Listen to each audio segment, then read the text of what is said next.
Blacklisted Radio. It's the 12th day of March 2017. I'm your host, as always, Doug Owen. I'm the senior editor of blacklistednews.com. My website dedicated to the show that you need to go to be part of it is blacklistedradio.com. A lot to get into, lots of topics, but always a conversation. If you'd like to join the broadcast, you can do that by phone, 800-313-9443, or go to republicbroadcasting.org, and you can find more about the show and directly links to the chat room. So easy way to navigate if you're already there listening to the homepage. We podcast the show, and it's available in a variety of formats. So pretty much anywhere you look, if you type my name or Blacklisted News Radio into your search engine of choice, you'll find me, and you'll find all of the great people that are in the chat room. There at blacklistedradio.com. Also, exclusive content. If you'd like to text the show, you can do that. 512-222-3067. Well, as most of the shows so far this year have started out, we talk a little politic because, well, it's the talking points around the water cooler, and it's important to look at the narrative, what most people are following, and kind of where we, are at with this media war against Donald Trump. There's no doubt about it, whether or not you like Donald Trump or you hate him. One of the things that we do with the show is try to be very balanced. We're not Kool-Aid drinkers, but regardless, the media has asphyxiated itself on proving that Donald Trump is fake and that they're not fake, that they're not fake news. Jake Tapper said that his son is now telling him that he's fake news. This whole, the genesis of fake news coming out of the Washington Post, the article that demonized and blacklisted over 200 websites. And, of course, the narrative that the Democrats are really trying to push, and that is that somehow Russia, fake news, real news about Hillary Clinton's health, and a guy named James Comey are to blame for what we have now, and that is Trump apocalypse. Lots of hyperbolic statements, things that are going on, and, we try to dissect them a little bit here.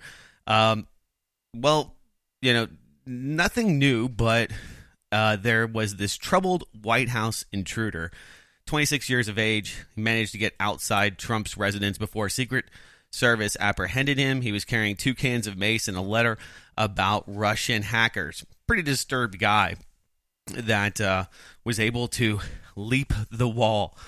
Of course, it's kind of metaphoric in the fact that you have this wall around the White House that is supposed to protect arguably one of the most important, if not the most important people in this country, and maybe even around the world, when it comes to the political stability of this country, its ability to govern and lead through the world, whatever that means. Donald Trump's a very important person. No Donald Trump, you have chaos. You have somebody like Mike Pence who is a dominionist. He's definitely somebody that I would fear a lot more than Donald Trump. He's like Glenn Beck, people that want to see Armageddon, that believe that it has to happen, and that, that they should, bring about the end of the world for this reconstructionist idea. How much of that theology goes into the Trump administration is debatable. Anyway, this guy jumps the fence. He makes it almost to where Donald Trump would be if he isn't, down in Mar-a-Lago, where he spent the majority of his presidency, maybe because he believes that he's not wiretapped there, but that the White House and, honestly, we talked a little bit about the wiretapping last week, and whether or not that occurred, still this huge debate that's been happening for a week.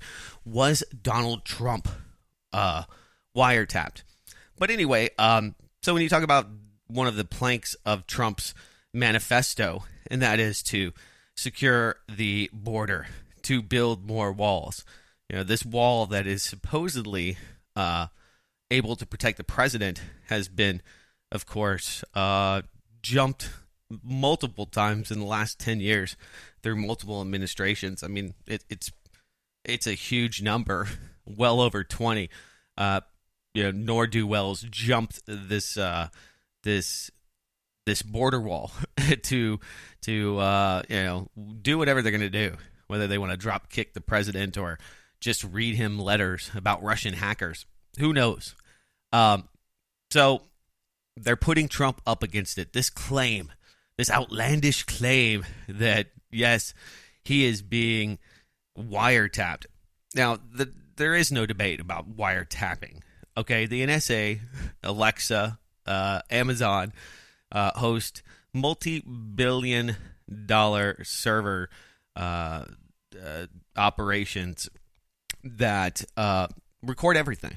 Almost any communique, especially if it's outbound, outside of the United States, is recorded. Now, to officially bring it out and to get a FISA warrant to get that information is that's the only protection. And I mean, these are secret courts that are not transparent, and of course, it's kind of after the fact. They have all of this data, and it only takes one analyst or somebody. I mean, you think about the many places, recordings between Donald Trump and whoever it may be, or really any phone, where that would end up in all of these cloud services. Private contractors probably have access to some of these resources, and you can only imagine how secure they are. The big bombshell, I guess, this week was the Vault 7, all of the CIA's dirty tricks, all of the things that they had up their sleeve. We'll get to that.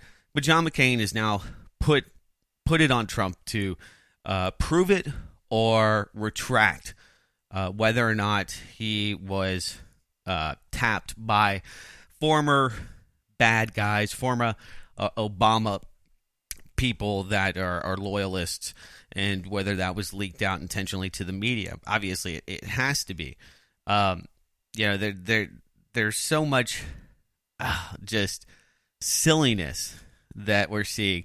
Of course, Trump has gotten rid of 46 political appointees under Obama. U.S. attorneys across the landscape are being asked to resign.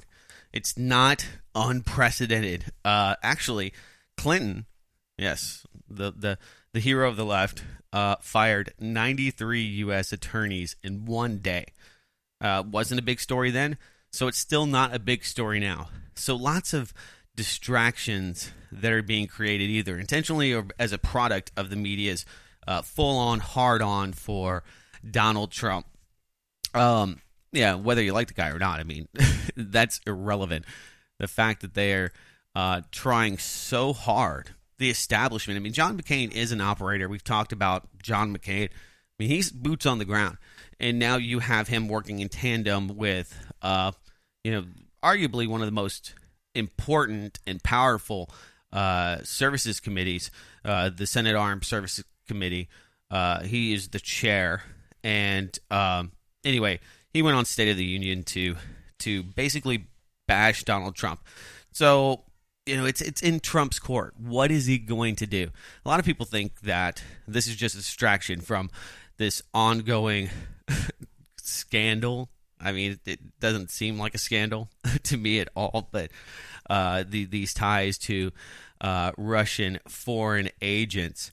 Meanwhile, I mean, there's plenty of other bona fide foreign agents like John Podesta that's working on the behest of countries like Israel, Qatar, Saudi Arabia. John McCain taking millions of dollars from the Saudi Arabians. So there's no conspiracy when it comes to people in our government reaching out to other countries to fund their political campaigns, no matter how illegal. I mean, it's all out there, and these foundations like the formerly operating Clinton Foundation to embezzle money, to to use their political power to monetize and curry favor to all sorts of interests internationally.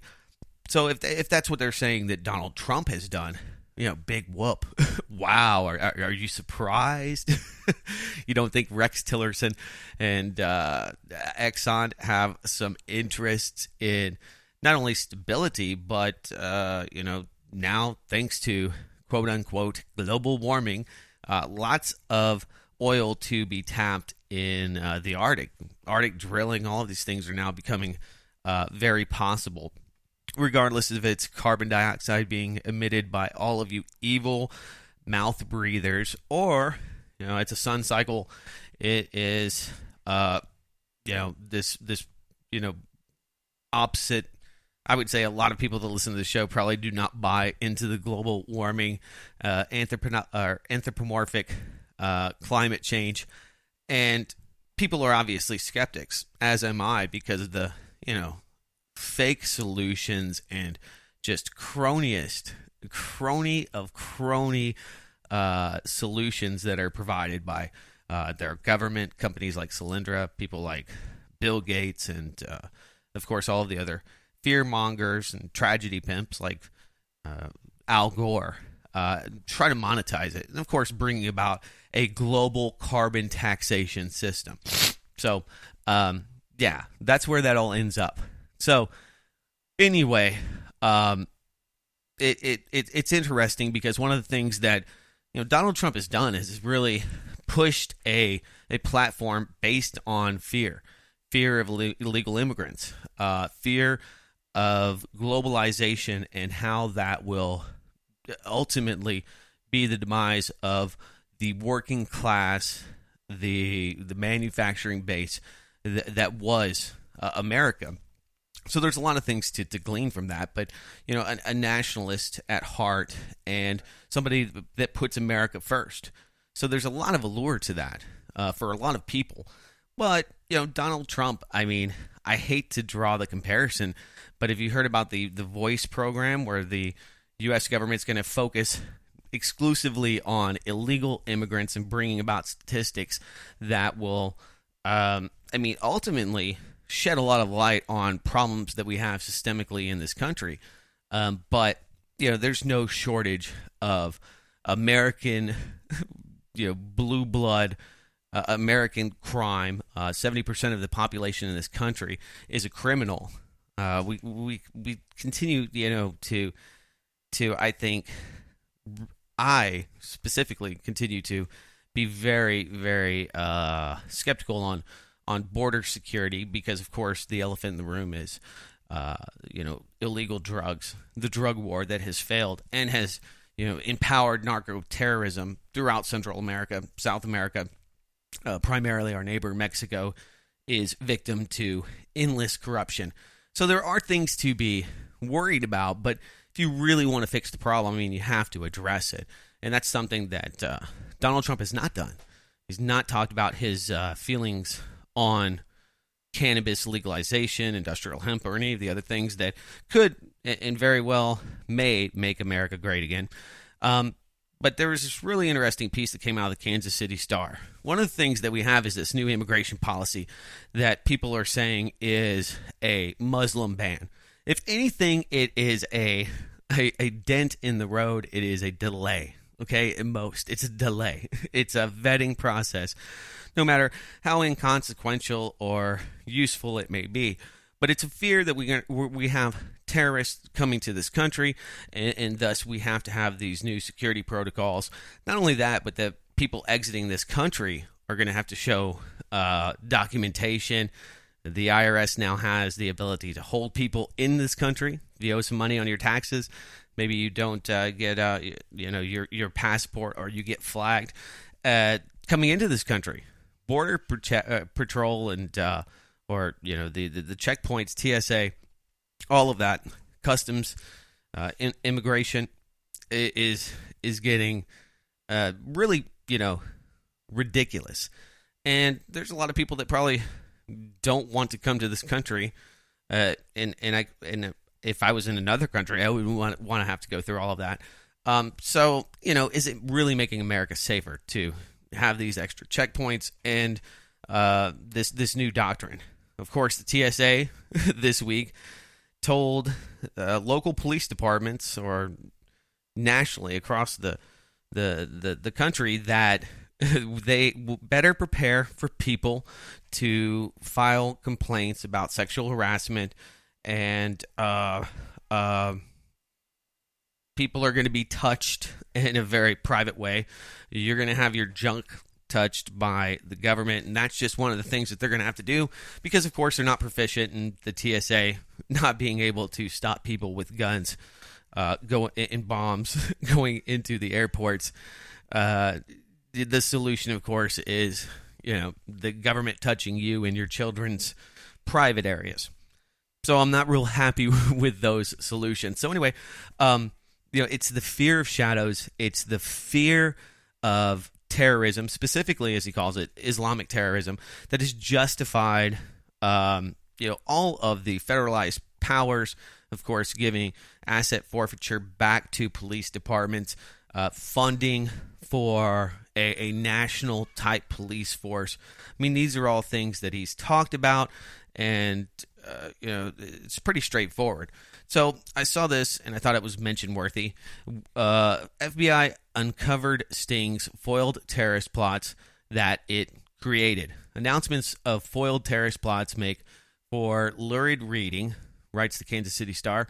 Schemes to carry out a President's Day jihadist attack on a train station in Kansas City, bomb a September 11th memorial event, blow a 1,000-pound bomb up at Fort Riley, detonate a weapon of mass destruction at the Wichita airport. These are all failed plans that showed a lot of imagination, but how much of it was real, they ask. Often not much, according to a review of several recent terrorism cases investigated by the FBI in Kansas and Missouri. The most sensational plots invoking the names of the Islamic State or Al-Qaeda here were largely the invention of FBI agents carrying out elaborate sting operations on individuals identified through social media as being potentially dangerous. So Mark Zuckerberg has given your Facebook profile and is probably suggesting federal agents become your friends. These dudes right here, they hate the government too. Let's hook up. We've got money. We're going to, hang out with you, buy you drugs, pay for your apartment for a year, and then we're going to give you the cell phone. Once you feel really obligated because you've been living with these guys and they're your friends, they're taking care of you, they're feeding you a daily dose of angered propaganda to make you attack, to grab the cell phone, to try to detonate this like the Wichita airport and turn it into smithereens. These are things that you hear on the TV. These are the events that Donald Trump and most politicians that want to justify a civil rights crackdown on people point at. So that is one of the biggest problems that I have with people that are drinking the Kool-Aid, whether it's the Trump Kool-Aid, whether it's the especially if it's the Hillary Clinton, the liberals shouldn't have lost. If you're still having a pity party and can't accept Donald Trump for the next 4 years, you're drinking a whole nother flavor. That's beyond grape Kool-Aid. So there you go. I mean, that's really my look, or the counter to much of what you're hearing on the mainstream media from Donald Trump and from those who oppose him. We're going to take a quick break. We'll be back on the other side. Your calls are welcome. 800-313-9443. More Blacklisted Radio in moments.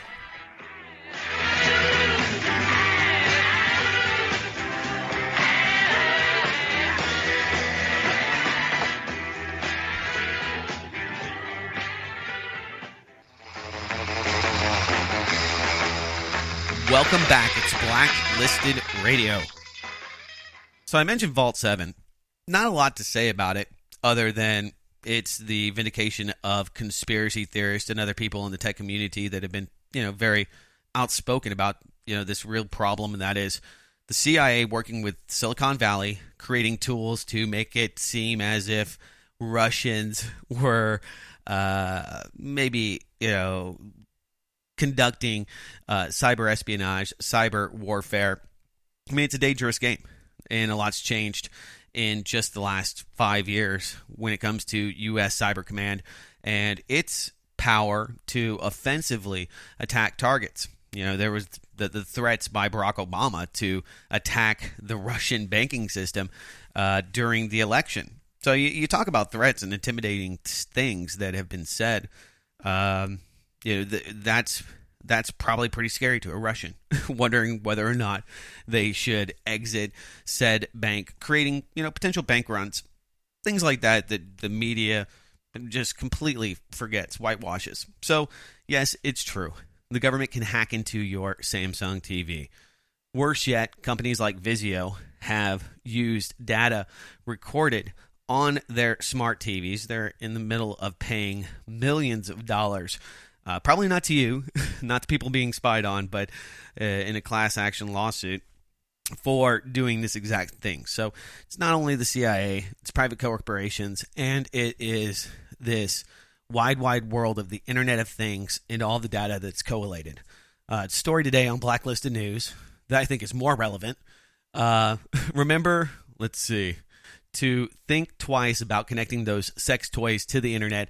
Sex toy maker pays $3.75 million to settle smart vibrator lawsuit. Now, it's definitely low-hanging fruit and easy clickbait, but it's an important story of how this company was monitoring and through their app all of the interactions, places that people were having with their sex toy. And they, frequency, power settings, how much vibration did the people like. All of this is useful data to a company like this that's trying to brand and sell products and see how they're used. And, it gets into the realm of big data. So big data is in the private world, and, the CIA is absolutely using big data to track you. Is your vibrator being tracked by the CIA? No, probably not, but it could be. And that's the big thing. That's the takeaway, is that these tools have allowed them to be able to spy on journalists. There is no shortage of examples. Last week we talked about the Obama administration bugging and trying to find out the sources of AP writers, bugging 20 plus phones. So the government does this from time to time. Whether or not, the debate gets back to whether or not the government spied on Donald Trump has almost absolutely nothing to do whether or not if there's an official recording or official FISA warrant. There is a huge amount of capabilities and that are used daily in spycraft. So that is the takeaway, that people that were just paranoid, number one, would probably be more paranoid. Put tape over the camera. Those people like myself have been doing this for years because you're just a skeptic, and you imagine that if there is a functionality that can record and be useful to the government, then they will use it. Alexa is tied up in a case, and of course that's the AI, not AI, but the voice recording Google searcher for Amazon, which it basically is. Alexa, tell me, are you connected to the CIA? Are you giving my information to the government? A lot of people have been having conversations with their Alexa, trying to find out if she knows and what she thinks about her role in your daily life of spying on you, whether it's your Nest thermostat giving information. I mean, all of those things are, big issues. And, part of that is the adoption of the internet itself as something that is the wild, wild west. So, there you go. Vault 7.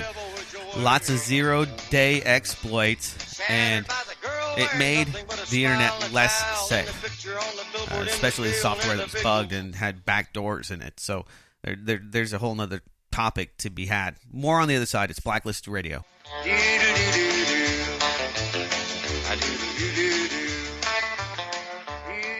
Think of the children.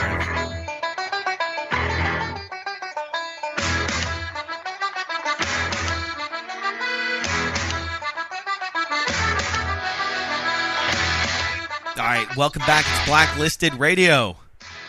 It's good to be here. I'm your host, Doug Owen, and you can go to my website, blacklistedradio.com. We have an interactive chat room there. Jane MC's in there. And, of course, lively conversation about some of these smart appliances people are being spied on by.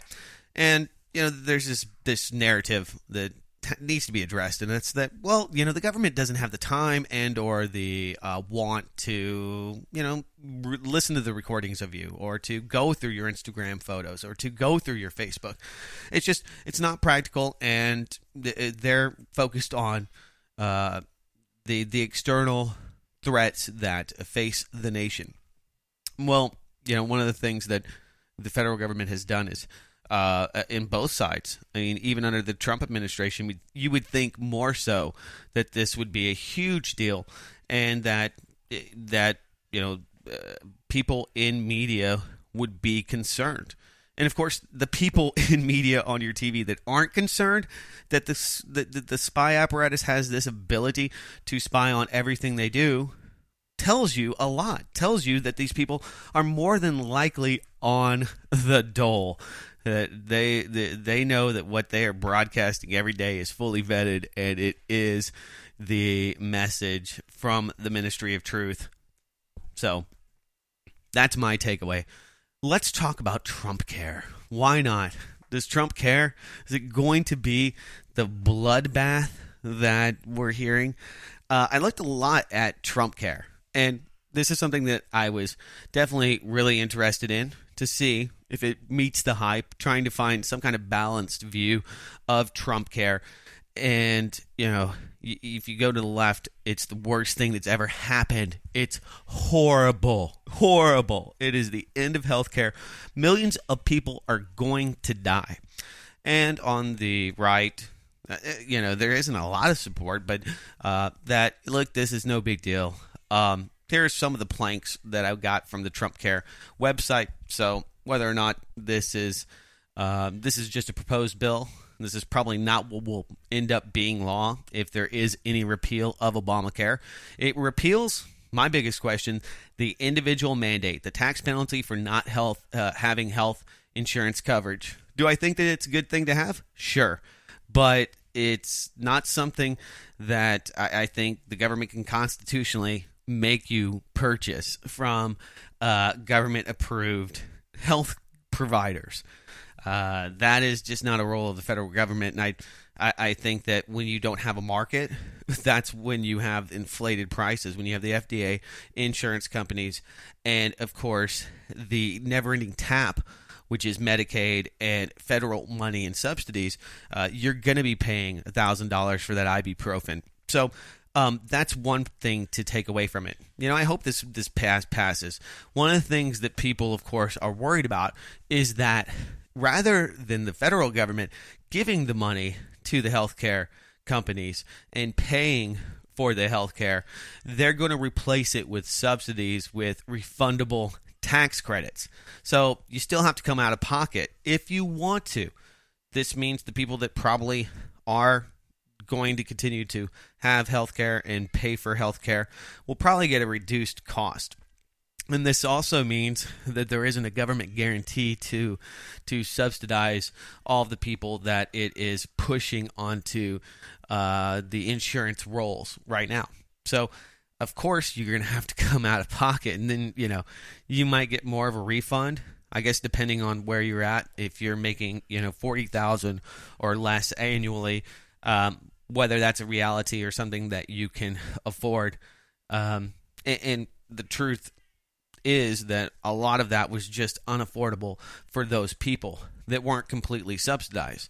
So they're not going to be getting paid to the government, that is not going to be paying insurance companies to have people there for high risks. One of the things that it does say, one of the planks, is that it will provide coverage for those with pre-existing conditions, allow children to stay on parents' plans until they're 26, which is, whatever. This is the same thing that we have now. Medicaid expansion is not impacted until 2020. Removes the 3.8% tax on individuals earning more than $250,000 a year.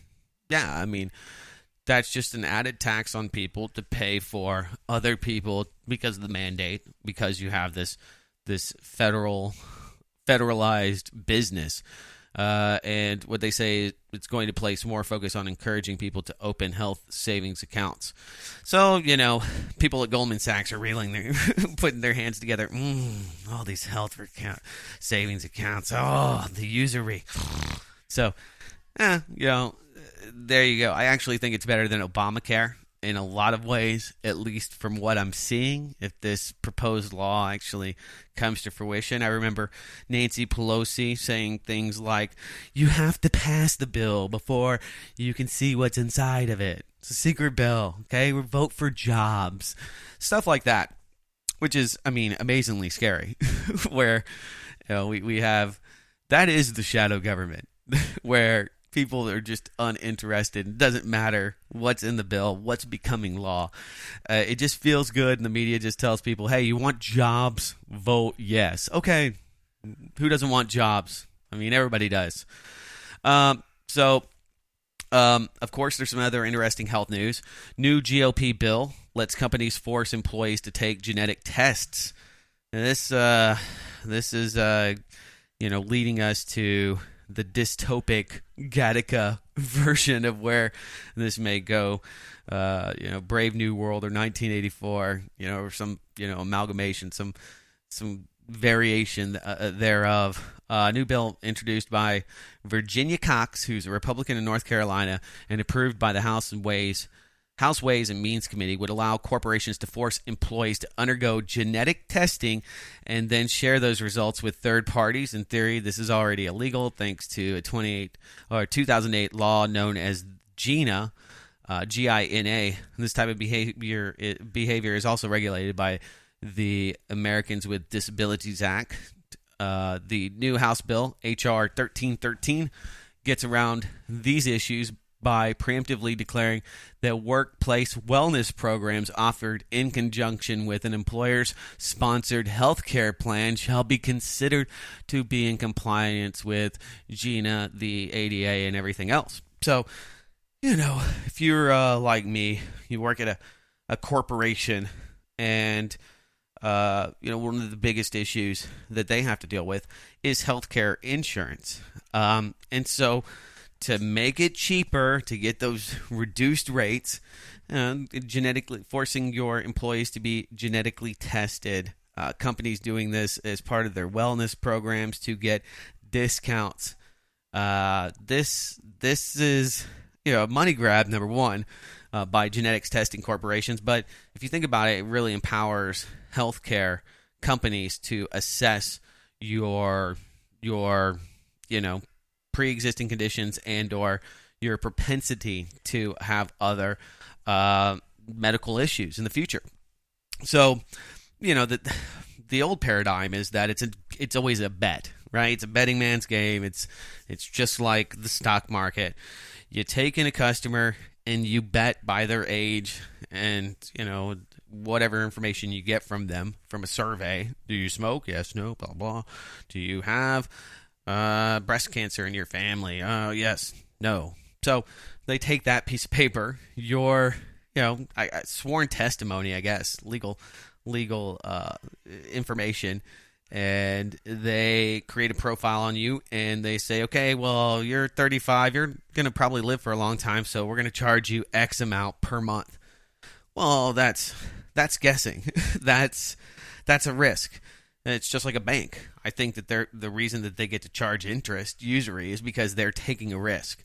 If the bank's bailed out by the federal government, but they loan you the money because they know they're going to get bailed out and they're going to put themselves into a power pole position over the federal government to be bailed out, then you have something that's much different. You have a zero risk environment where it only makes sense to take advantage of that system and to create debt and take money for your services where they're not really needed.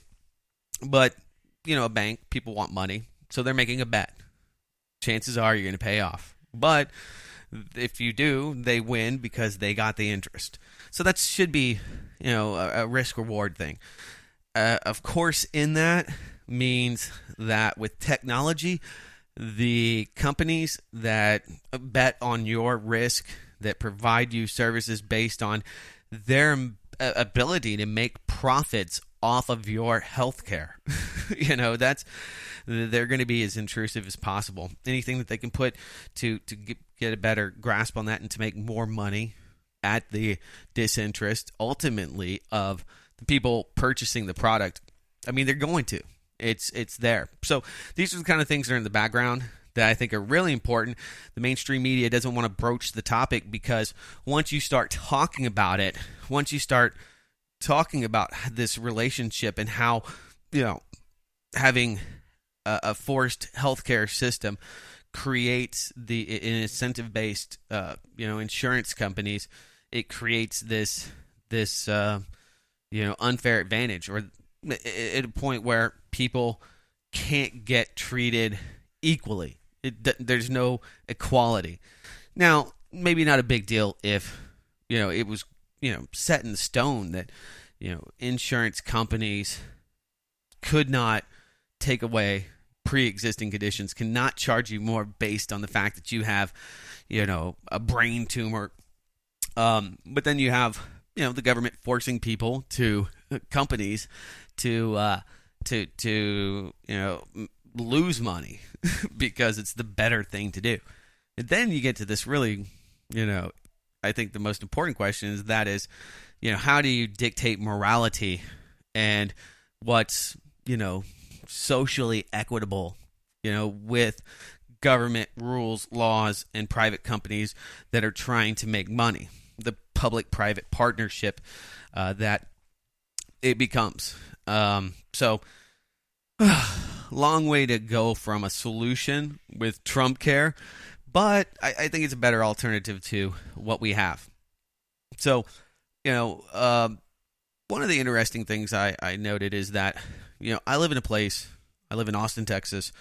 Well, it's seen as one of the, most hip places to move in the country right now. And I don't know how long that lasts.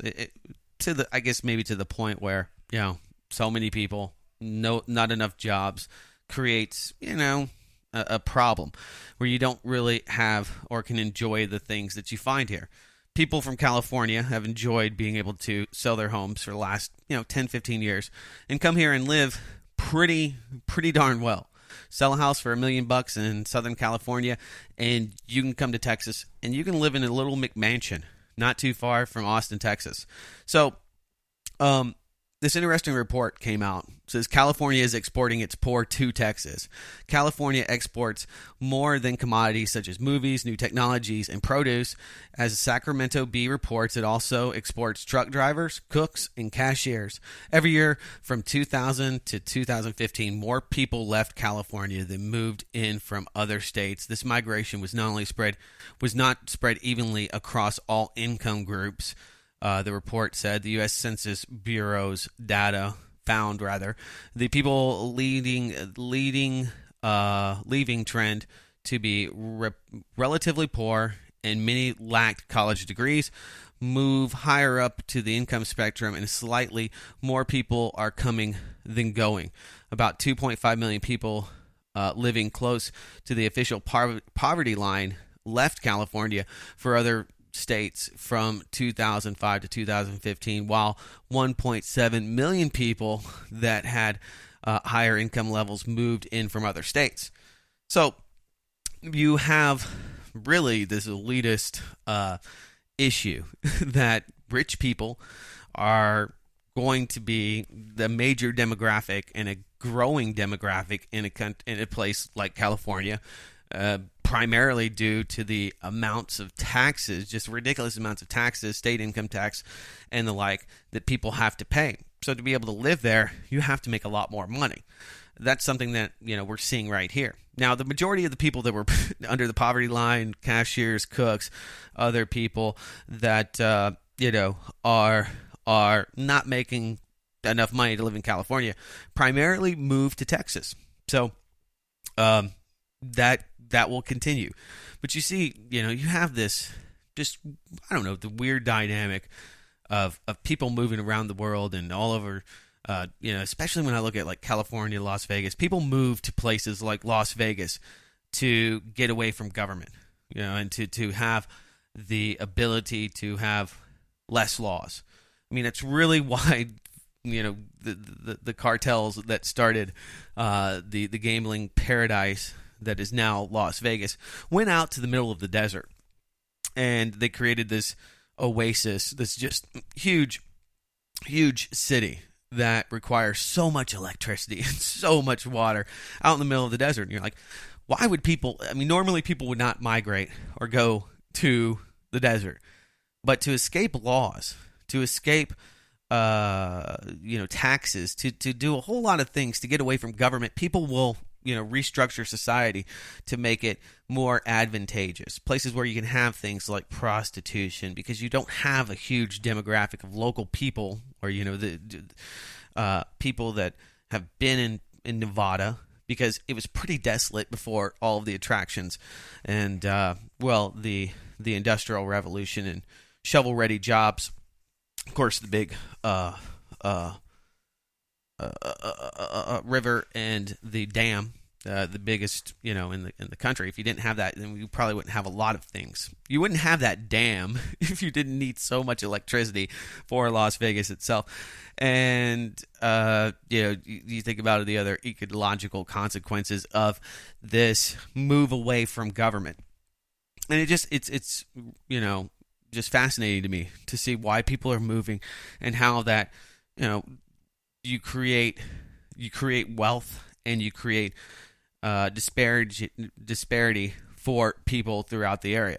So if you owned land, old barren farmland from your failed cotton crops, you were probably able to sell those if they were close to Austin, Texas, and zoned commercially for millions of dollars. And you were a huge benefactor of gentrification, the fact that people want to move away from taxes in California. But if you are a cook, if you are somebody who doesn't make $100,000 a year, it's really hard to live in Austin, Texas. Those people, those poor Austinites and Californians, will have to move on down the road. So, do we? Final segment and moments. It's Blacklisted Radio.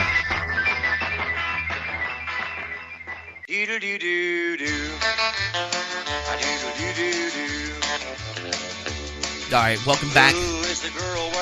It is the final segment here on Blacklisted Radio. Thank you for being part of the show. If you'd like to support this show, we put it out in a lot of different ways. It is the value for value model. That means if you value the show, you enjoy the commentary, the analysis.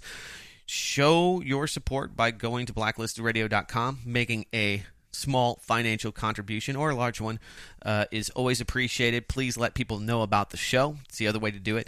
And, the commercial-free podcast is available shortly thereafter, usually tonight or at some point in the morning. And, you can get it there from blacklistedradio.com.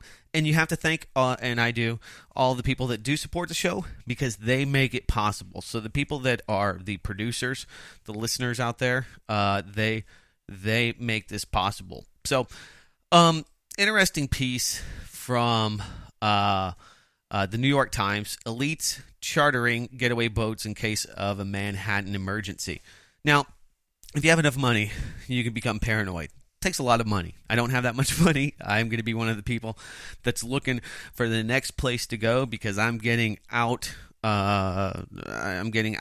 by inflation and high cost of living here in Austin. So at some point, you either land in the elite wealthy class or you get packing.